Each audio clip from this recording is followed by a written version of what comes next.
Hello, my name is Carnage and welcome to my second video in the aim training series. This is going to be a small video in which I will be updating how my aim training is going on and what changes that I have made after my experience by training my aim in aim labs daily and playing some Valorant and CS2. So these were the last time my scores in aim labs and my reaction time in the first video of this series. As you can see, the last date of exercise that it incorporated was that of the 14th January, and today we are going to talk about my aim sessions after that. So now, before we talk about how my experiences training aim in aim labs and Valorant were, I would like you to see what my scores have been since then.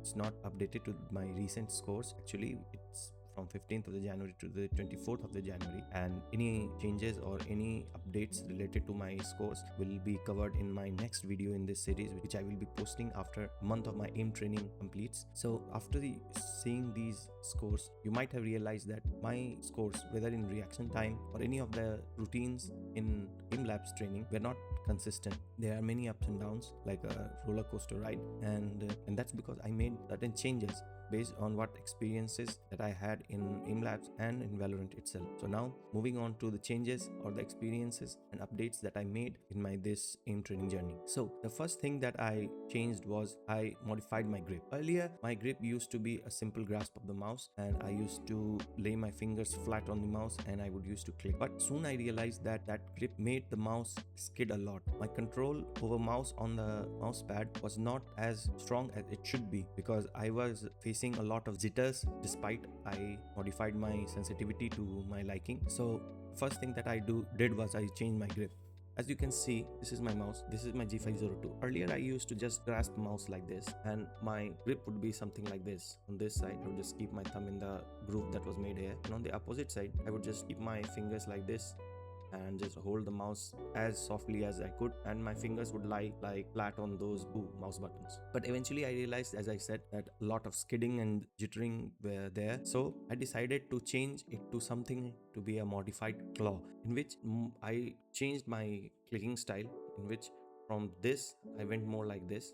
My middle finger stayed same, but my index finger, just laying flat, changed to a bit more like claw. I felt like this helped me have a more faster reaction and precision. Also, on the right side of the mouse, I'm just putting my fingers like this. I changed my grip so that I bend my first knuckles and gave me a much firmer grip. So now basically, earlier I used to be holding the mouse with all of my 5 fingers. Now I actually hold the mouse with my thumb and these 2 fingers opposing the mouse, giving me a firmer grip and a better accuracy while I move it on the mouse pad. And then the middle finger would lie down like this, and my index finger would be a little bit curved. So the next change that I made was I realized that trying to get higher and higher scores in aim labs, I was aiming to click more of the number of the blobs, but actually trying to get more accurate with your aim instead of clicking just more number of blobs was more important. And as I have always heard people talk about it, that calm aiming instead of some jittery, flashy, flicking shit is better. And when I realized this fact, and when I adapted this calm aiming, in which I focused on the next target and calmly moved, then instantly I felt that my shooting was much more accurate and my scores improved. As you can see, this is my score on 16th of the January, after which I realized that I should try more of a calmer aim. So the immediate scores on my next day improved a lot. First, in the 6-shot exercise, scores first time crossed the 60,000 marks. Then on the spider shot precision mode, also it was the first time I crossed the 60,000 mark. I made new high score on the speed subcategory of the spider shot, and also I first time crossed 60,000 on the precision of the micro shot. So with more calm aim, I was able to cross the 60k marks in all of these 3 exercises. Those were 6-shot, spider shot and micro shot, with both of their precision subcategories. So I think the people who have been talking about more calm aim and all those videos on the internet talking about how Radiants have calm aim is not bogus, and actually I never felt that it was bogus.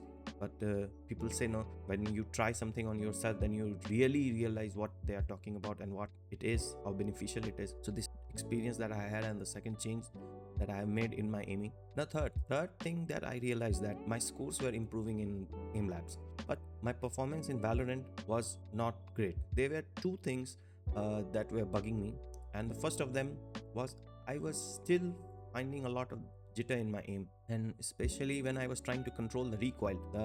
I was frequently aiming down to knees. My goal while aiming is try to keep the crosshair at the head level, not head, then try to be at chest or above chest. And in initial times, if you cannot control your recoil, it might lead to you to get a headshot if you are not able to control the recoil, or if you were able to keep control of your recoil, then you will hit the body. And I think it's a fair enough strategy, because there are people, even pros, who go for the body aim. Recently, Zontex has scored an ace in their matchup against, I think, Parivision, in which he took a full body shot ace, and which he is famous for. So it's not something foolproof strategy, but it's something that I have adapted since I have been playing FPS games. That there comes a time where you master the mechanics, master the movement, master the aiming, master the crosshair placement. So before you do that, I think minimum requirement of aiming at chest or neck level is prerequisite for me. So I realized that my aim was more jittery. I was not able to control the recoil. So, and also at 0.6, because if you realize, when in my first video of this aim series, I talked about how I decided my sensitivity via prosettings.net by scanning all the settings, sensitivity settings, and DPI and eDPI of pro players of Valorant and CS2 both. And in Valorant, 1000 DPI with a sensitivity of 0.3 was most prescribed for me, and I initially set it up at 0.3 with 1000 DPI.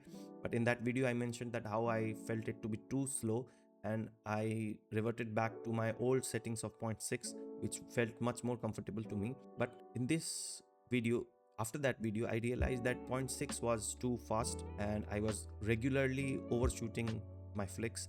So I researched from the internet how to micromanage your sensitivity, and I found two basic exercises that you can do in practice range of any game that you play to understand what your sensitivity should be changed towards. And the first thing was to go for bots and focus your crosshair. Don't shoot at the bots, just walk around and try to keep your crosshair on the head at all times, and you will soon realize that is your sensitivity on the higher side or the lower side. If your sensitivity is on the higher side, you will be shooting past the head while you move in the opposite direction. For example, if you move in the right direction, your crosshair should move in the right. But if your sensitivity is high enough or higher than what it should be, your crosshair would start moving on the left side of the head instead of the right, and vice versa. And if your sensitivity is lower than what it's expected, it will still move to the right side of the head. And the second more important exercise that helped me to identify whether I was in the higher side of sensitivity or the lower side of sensitivity is when you try to aim train with the bots, the missed shots, those bots on which you have missed your shots, you have to analyze whether you were overshooting or undershooting. And at 0.6, I realized I was overshooting on most of the bots. So I decreased my sensitivity from 0.6 to something. First I reduced it to 0.4, and I still found it to be not as precise as I would like it to be. And then after micromanaging for a while, I realized a sensitivity between 0.37 and 0.38 is the sweet spot that I should target, and I should tinker between these two values in future as well. So currently I am using a sensitivity of 0.377, and actually I think I was aiming for a sensitivity of 0.3765, but as you are not allowed to go 4 points after the decimal, currently at 0.377 I am feeling at home. So this is the third change that I made after having a past experience of I think about 9 to 10 days while aim training. Then the fourth experience that I had is, while my scores were improving in aim labs, I was getting higher numbers, I was breaking high score limits. As you can see, on the 24th of the January, I almost reached 60k on grid shot. I was in the 90 percentile of my high scores on the 6 shot. So basically I break my microshot precision record with a 66.9k. So basically my aim training was going fine, my progression in the aim labs was going fine, but my game in Valorant was not improving, especially the in-game crosshair placement was not improving. If you have seen my first video where I told that each of these exercises, reaction time, grid shot, 6 shot, spider shot, micro shot, decision shot, I was giving, and circle track, I was giving 5 trials of each every day, and until unless if I broke my own personal record in the first 4 trials, I would give 5 attempts to each of them. But I realized that I needed two changes to be made. First, I need to give some more time to playing the Valorant game and or CS2 actually, because until and unless you play the game, you understand the map, you understand the head position at the different locations of a map, you cannot improve your in-game crosshair placement. And secondly, I realized that this 5 times doing a same exercise, I realized that there was some type of complacency that was being born inside me because of the fact that knowing that this exercise I have to do 4 times more.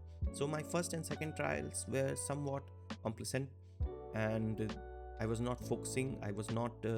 I was basically doing small mistakes like not having proper posture, not gripping your mouse the way I should have. So I realized that instead of wasting time of 5 trials, I could do 3. So I changed and reduced my trials of each exercises from 5 to 3, and then I was assured that my decision is not wrong, because after I changed it from 5 to 3, still I was able to break my personal records.